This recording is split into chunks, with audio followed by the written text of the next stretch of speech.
आज के इस वीडियो में हम स्वतंत्रता के पश्चात रियासतों के एकीकरण का अध्ययन करेंगे।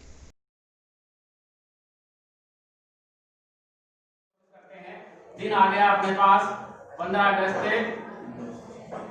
1947।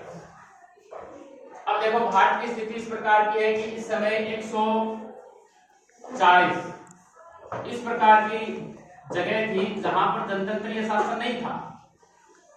यानी भारत की स्वतंत्रता के समय से पहले की हम बात कर रहे हैं, 15 अगस्त से थोड़ी से पहले की बात कर रहे हैं कि यहाँ पर जनतंत्रीय सरकारें नहीं थी। लेकिन 15 अगस्त 1947 तक लगभग समस्याओं का समाधान कर लिया जाता है। सिर्फ 3 जगह बचती हैं जहां पर यह समाधान नहीं हो पाता। कौन कौन सी? जूनागढ़, हैदराबाद और कश्मीर। ये 3 जगह बच जाती हैं जहां सरकार की स्थापना या सरकार या ये रियासतें कहें कि भारत के अंदर मिलती हैं। अब देखो रियासतों को मिलाया भी किस प्रकार से था। तो इससे पहले 5 जुलाई को 1947 की बात कर रहे हैं, एक रियासती विभाग की स्थापना होती है। रियासती विभाग की स्थापना होती है और यह सौंपा जाता है किसको? पटेल को। और इसके सचिव रहते हैं वीपी मेनन। रियासती विभाग की बात है, वीपी मेनन का नाम है यहाँ पर। तो रियासती विभाग की स्थापना हो जाती है और इसका मुख्य कार्य यह था कि रियासतों को, जो भी बड़ी बड़ी रियासतें हैं चाहे छोटी रियासतें हैं, उन सभी को कहाँ मिलाना है? भारतीय संघ के अंदर मिलाना। कांग्रेस कार्यकारिणी ने 15 जून को घोषणा कर दी थी। इससे पहले 15 जून को ये घोषणा कर दी थी कि हम किसी भी रियासत को स्वतंत्र रूप से नहीं रहने देंगे, हम उसे अविभाज्य भारत का हिस्सा बनाकर रहेंगे। तो अब इनकी ये घोषणा के बाद में इस प्रकार से रियासती विभाग की स्थापना हो जाती है। और रियासती विभाग क्या करता है कि किस प्रकार से हमें इन रियासतों को मिलाना है। तो पहली बात ये करते हैं कि जो भी छोटी मोटी रियासतें हैं उनको आपस में मिला दिया जाए। यानी जो बड़ी है उनमें छोटी को मिला लिया जाए। जैसे यहां पर एक मध्य प्रांत है, उड़ीसा है ना, इनके अंदर उत्तर पूर्व की रियासतों को मिला दिया गया। उत्तर पूर्व की जो भी रियासतें थी, अगर हम भारत की बात करें तो इस प्रकार से ये उत्तर पूर्व वाला एरिया हो गया। और ये यहाँ पर देखो ये उड़ीसा है और ये मध्य प्रांत है। इन सभी में, इन रियासतों को उन सभी में मिला दिया गया। एक बात ये कर दी। और अगर हम यहाँ नीचे की तरफ चले तो यहाँ देखो ये बंबई है। तो गुजरात, उस समय देखो गुजरात नहीं था, तो ये दक्षिण की जो रियासतें हैं और गुजरात की रियासतें हैं उनको सभी को कहां मिला दिया गया? बंबई में, दक्षिण और गुजरात को। तो इस प्रकार से एक तो ये पॉइंट था कि इस प्रकार से मिलाया जाए। ठीक है। दूसरा इसके अंदर क्या था कि छोटी छोटी रियासतें को मिलाकर बड़ी रियासतें बनाई जाए। ये गुजरात में है जूनागढ़, आपको ये 3 नाम है ना, ये जूनागढ़ है, ये हैदराबाद है और आजकल देखो ये थोड़ी सी स्थिति इस प्रकार की बदल गई है। ये जम्मू कश्मीर है, ये लद्दाख है इधर, है ना। तो ये यहाँ पर कश्मीर हो गया और यहाँ पर ये हैदराबाद और ये जूनागढ़, ये 3 रियासतों की अपन बात कर रहे हैं। तो यहाँ पर जो दूसरा पॉइंट है उसके अंदर क्या है? देखो, एक तो राजस्थान की जो रियासतें हैं उसमें रियासतें थी राजस्थान की, तो रियासतों को मिलाकर एक संयुक्त राजस्थान बनाया जाए। एक मत्स्य राज्य भी बनाया जाए, यानी अलवर, भरतपुर, धौलपुर और करौली जो है यहाँ पर उत्तर भारत, उत्तर राजस्थान के, सॉरी पूर्वी राजस्थान के अंदर, इधर है ना ये पूर्वी राजस्थान। तो यहाँ की जो रियासतें हैं उनसे ये मत्स्य संघ बना लिया गया। एक मत्स्य का मैं नाम लिख देता हूँ यहाँ पर, एक विदर्भ का। विदर्भ इस समय यहाँ मध्य प्रदेश के अंदर जो था, इनको मिलाकर विदर्भ बना लिया गया। और ग्वालियर, इंदौर, मालवा, इनसे एक राज्य बना दिया गया। ठीक है। और इसी प्रकार पंजाब का एक राज्य बना दिया गया, पटियाला को और पेप्सू को मिलाकर, पटियाला और पेप्सू। तो इस प्रकार से ये संयुक्त रियासतों को, छोटी छोटी रियासतों को मिला के बनाया गया। बड़ी में नहीं मिलाया, पहले बड़ी में मिलाया गया और ये अलग अलग छोटी छोटी को मिलाया गया। अब जो है वो चीज देखिए कि इन रियासतों को 2 तरीके से मिलाया गया। तरीका भी था इनके पास मिलाने का कि आप ये 2 तरीकों से हमारे साथ संधि कर सकते हैं। पहला था instrument of accession, instrument of और दूसरा था standstill agreement, instrument of succession और स्टैंड स्टिल एग्रीमेंट। इन दोनों के तहत भारतीय संघ में इन रियासतों का विलय करना। हम रियासतों की बात कर रहे हैं। इंस्ट्रूमेंट ऑफ सक्सेशन क्या था कि विदेश ये रियासतें हैं, वो ये जो चीजें हैं उनको छोड़कर अगर वो भारतीय संघ को दे देती है तो वो भारतीय संघ में सम्मिलित हो सकती है। जैसे विदेश है, रक्षा है, यातायात है, संचार है, ये सभी किसको सौंपेंगी और भारतीय संघ को, और भारतीय संघ में ये सम्मिलित कर देंगे। यानी इनके ऊपर इनका अधिकार नहीं रहेगा, बाकी क्या आपकी मर्जी करें। दूसरी स्थिति है स्टैंड स्टिल को कहते हैं यथास्थिति। हिंदी करें हम इसकी तो यथास्थिति समूह, यानी जैसी स्थिति इन रियासतों की ब्रिटिश सरकार के साथ थी वही स्थिति रहेगी, लेकिन इस समय ब्रिटिश सरकार की जगह कौन रहेगा? केंद्रीय सरकार है। यानी ब्रिटिश सरकार वाली पोजीशन है वो किसको मिल जाएगी?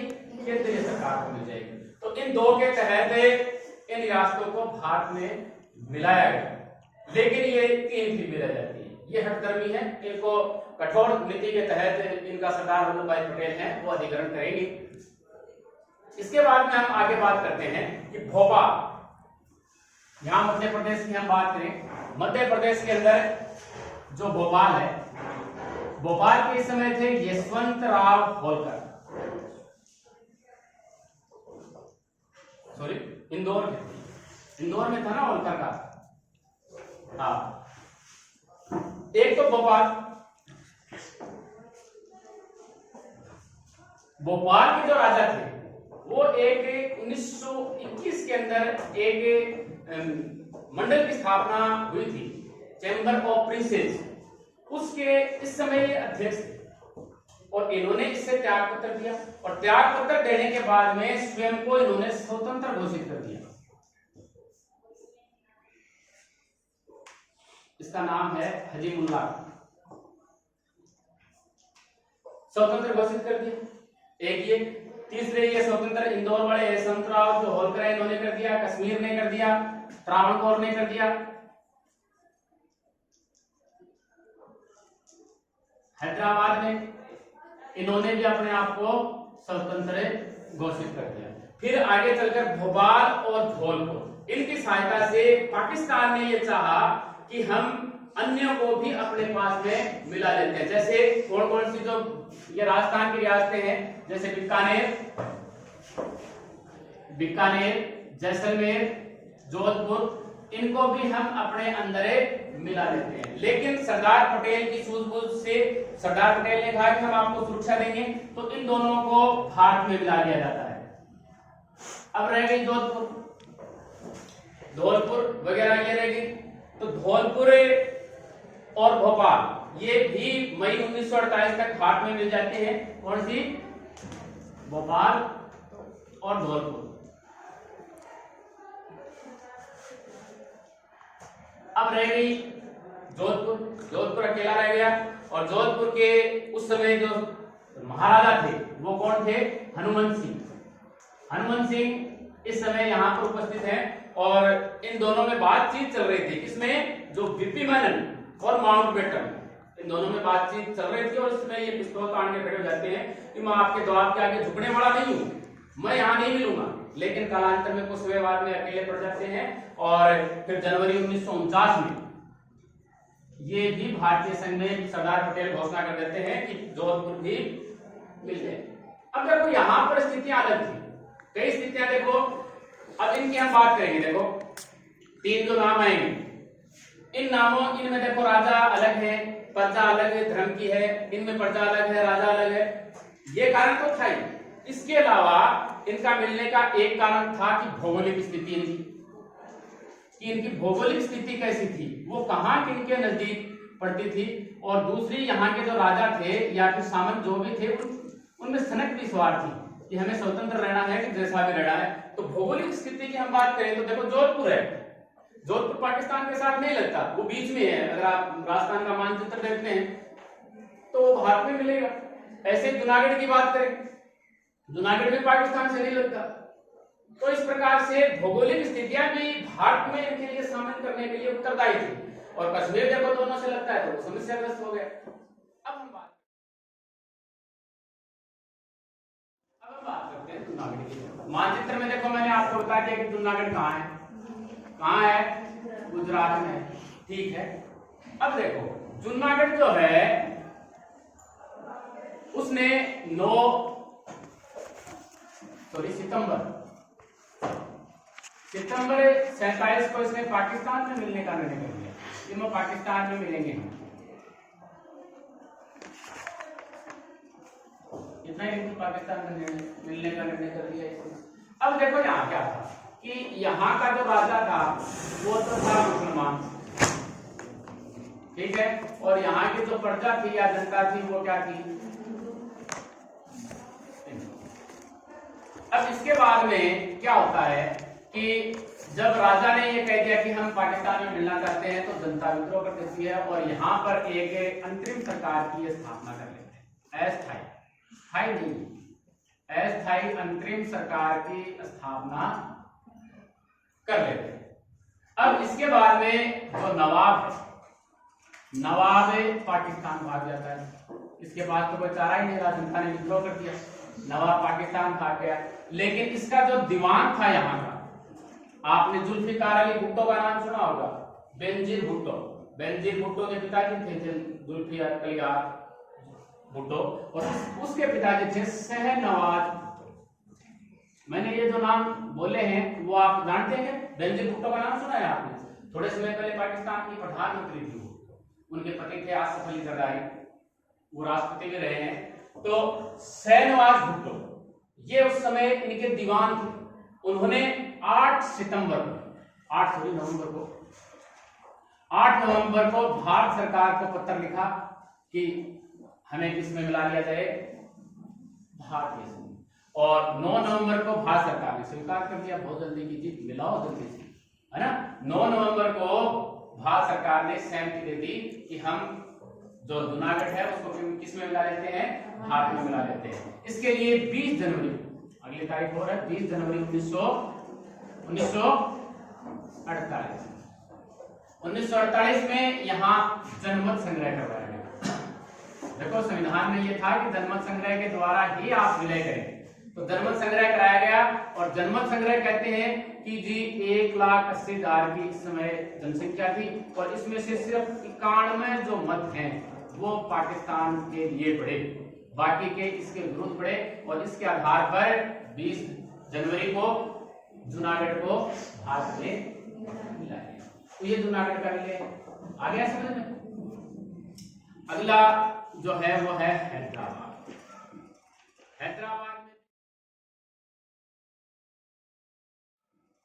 हैदराबाद में भी स्थिति ऐसी थी, राजा है वो मुसलमान था या नवाब आप जो भी कहें, और प्रजा थी वो क्या थी, बहुसंख्यक प्रजा हिंदू थी, मुसलमान भी थे लेकिन ज्यादा क्या थे,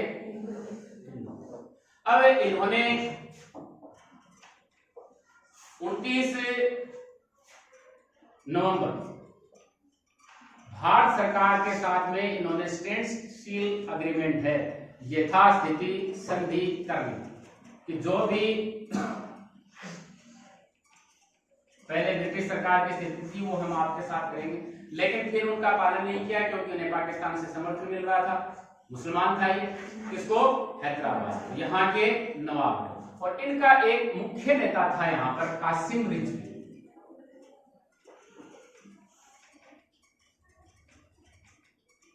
मुस्लिम जो रज्जाकार थे उनका नेता था कासिम रिजवी। और इसने कहा कि मैं संपूर्ण भारत को जीतते हुए, एक दिन ऐसा आएगा कि मैं संपूर्ण भारत को जीतते हुए दिल्ली के लाल किले पर आसफ जाही वंश, यानी हैदराबाद में जो वंश शासन कर रहा था वो कौन सा था, आसफ जाही वंश का झंडा टांग दूंगा। समझ में आ गई ये लाइन कि मैं पूरे भारत को विजय करते हुए दिल्ली के लाल किले पर आसफ जाही वंश का झंडा फहराया। तो ये बात तो अच्छी लग रही नहीं भारत सरकार को। तो भारत सरकार फिर 13 सितंबर अगले साल 1948 यानी यहाँ पर हैदराबाद के अंदर काफी लूट मार हत्या वगैरह सब कुछ ये करवाते हैं, यानी जो भी हिंदू वगैरह हैं उनके साथ में मारपीट की जाती है। तो 13 सितंबर 1948 को भारत सरकार है यहाँ पर सेना भेजती है अपनी, और 18 सितंबर यहाँ के जो एल एंड्रयूज, यानी ये जो सेना थी इसकी नवाबी, इसके ये सेनापति हैं, और भारतीय के थे JLA चौधरी, JN चौधरी, ये थे जो भारतीय सरकार थी या भारतीय सेना के सेनापति थे JN चौधरी। ये 18 सितंबर को इन्हें आत्मसमर्पण करने के लिए मजबूर कर देते हैं।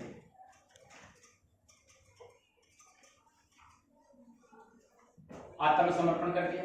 इससे पहले 13 सितंबर के बाद में यहाँ के जो नवाब हैं, हैदराबाद के जो नवाब हैं, ये संयुक्त राष्ट्र संघ में कह देते हैं कि जी हमारे खिलाफ भारत सरकार इस प्रकार से कार्रवाई कर रही है, लेकिन भारत सरकार यूएनओ से डर जाता है, और यूएनओ से डरने के बाद वो कहता है कि जी हम इस प्रकार से कार्रवाई नहीं कर रहे हैं, हम तो वहां पर शांति स्थापित करने की कोशिश कर रहे हैं, वहां पर शांति नहीं है, तो हम शांति स्थापित करने की कोशिश कर रहे हैं, और इस प्रकार से ये इनको आत्मसमर्पण करने के लिए मजबूर कर देते हैं। और 22 सितंबर को यहाँ के जो नवाब हैं वो यूएनओ से अपना मुकदमा है वो वापस ले लेते हैं।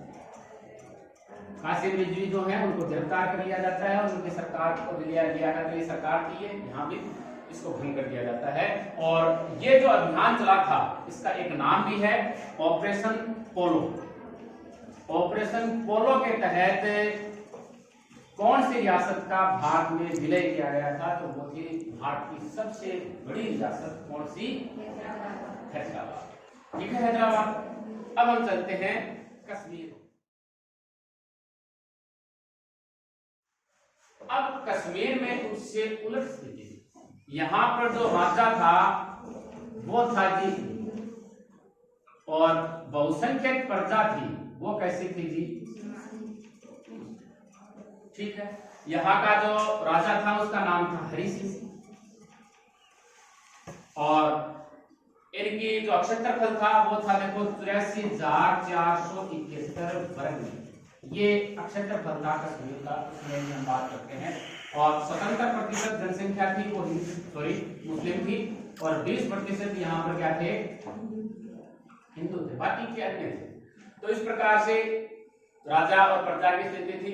अब हरि सिंह ने गलती ये कर दी कि जब भारत आजाद हुआ तो ये कोई निर्णय लेने में सफल नहीं हुआ, इसने कोई निर्णय नहीं लिया, क्योंकि सभी की स्वतंत्र रहने की प्रवृत्ति रहती है, तो ये पाकिस्तान के प्रभाव में आकर अपने आप को इसने स्वतंत्र कर दिया कि जी मैं स्वतंत्र हूँ। तो इसकी गलती ये थी कि स्वतंत्रता के समय ये कोई निर्णय नहीं ले सका, लेकिन कालांतर में पाकिस्तान के दबाव में आकर ये पाकिस्तान से समझौता कर लेता है।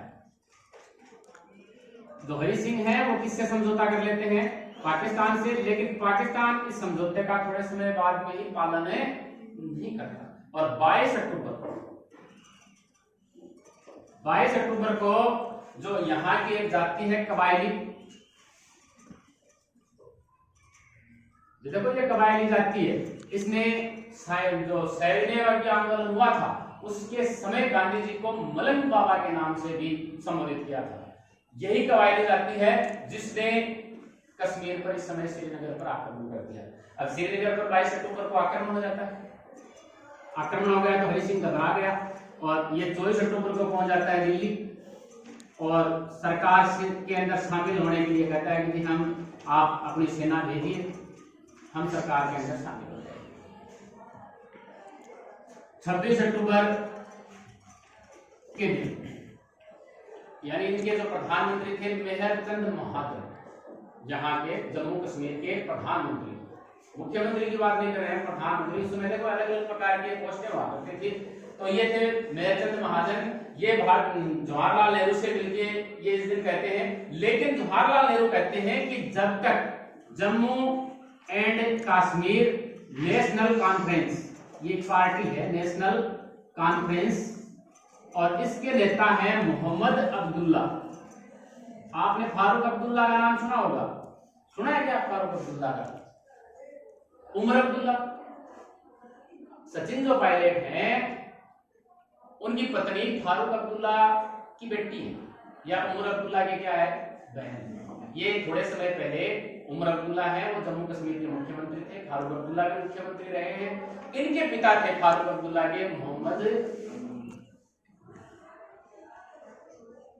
जवाहरलाल नेहरू कहते हैं कि अगर ये मुझे कहें, क्योंकि इनका वर्चस्व जाता है, अगर ये कहें तो मैं वहां पर संवैधानिक व्यवस्था और सेना को भेजूंगा।